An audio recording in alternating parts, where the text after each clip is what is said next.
Hi, friends, and a very pleasant good evening as Thad Sturgeon with Coach Dan Bradley. Coach Bradley here. We're coming to you from the weight room, playoff week.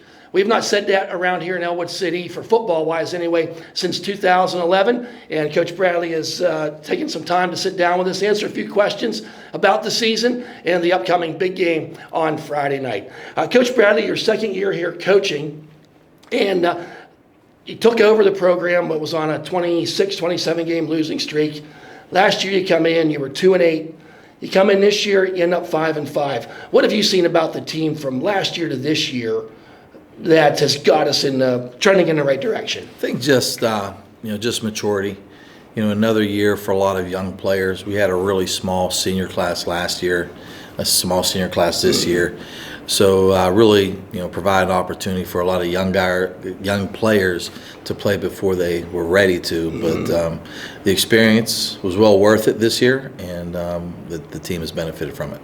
That's great. And that's an interesting point. Last year you were a young team.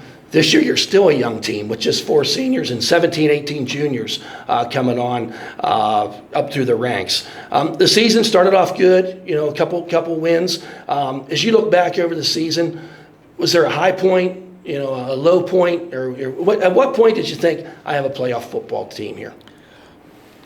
I think coming into the year, we expected to be in a playoffs. Okay. We had some up and down games where we failed to make plays.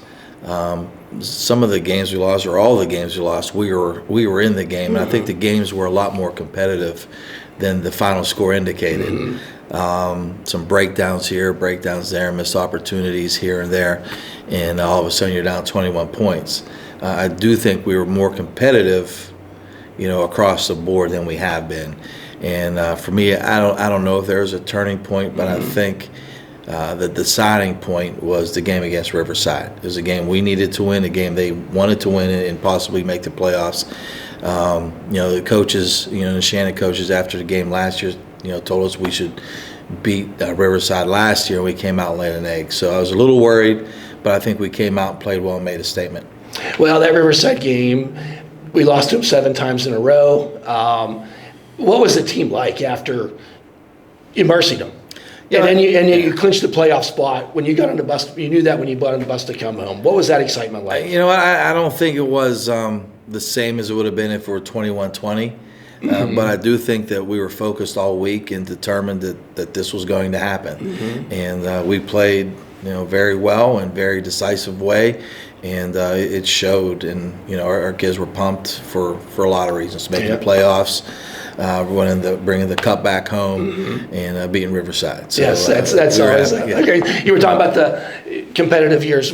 Brad and I covered 27 games in a row that we lost. So yes, we agree with you that the games have become so much more competitive. Going into the playoffs, and I don't know if there's many other coaches in WPIL that have taken 4 different teams to the playoffs, but I know that you're one of them. This will be the 4th team, am I correct, that you've taken, different team that you've taken to the playoffs? I guess so. It's something I don't think about, but I guess so. And you pointing it out, yes. It's a pretty awesome feat, if you ask me, and I think your colleagues would agree. As you're coming into this week, do you prepare differently? Do you see the attitude of the kids differently? How do you temper that, if there is? We try to keep things the same, routine, repetition. I'm big on that. Okay. Keeping things same throughout the week, same throughout the year. We work out the same times. We do the same things.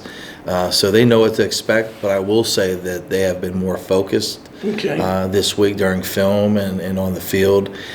So I believe we're ready to go. Oh, great. Just talking about a couple players, the evolution of Chris Smiley, your quarterback, coming in this year, throwing for school record in yards. What's it been like to coach Chris and see that maturity? And he's just still a junior. Yeah, he's come a long way.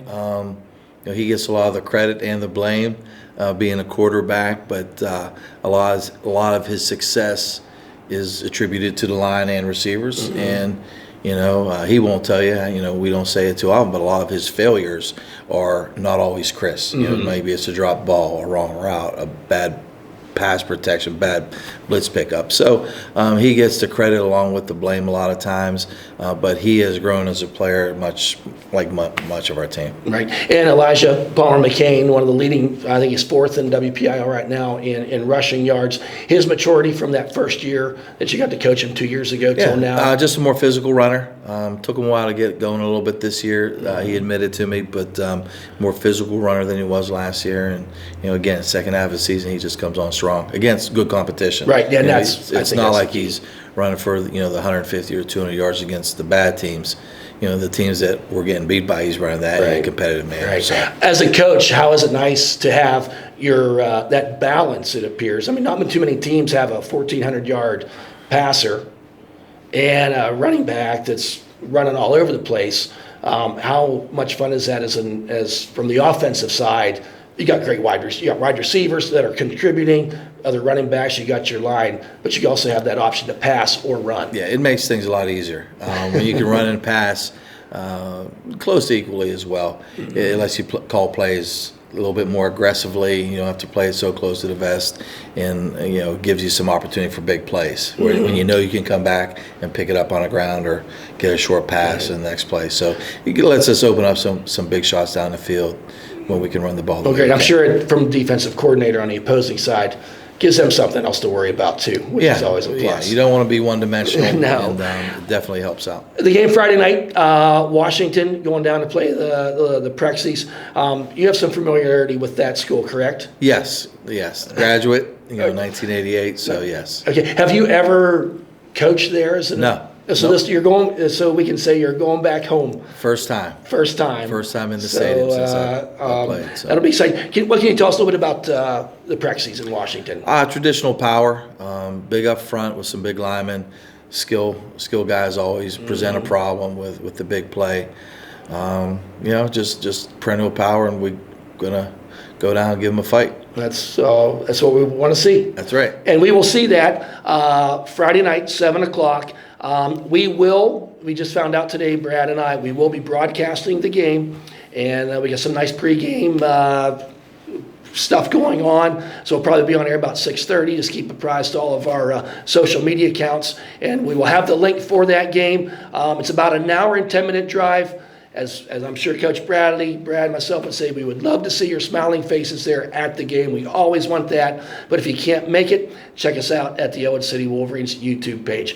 Coach Bradley, so much respect for this man, from the parents and the players. I hear it, I see it, and you don't get told. I don't think you're a man that needs many compliments, and you don't. But I'm telling you one right now. Appreciate it. You're a good man, and Ellwood City is so lucky to have you. Thank you. And we thank you, and best of luck Friday night.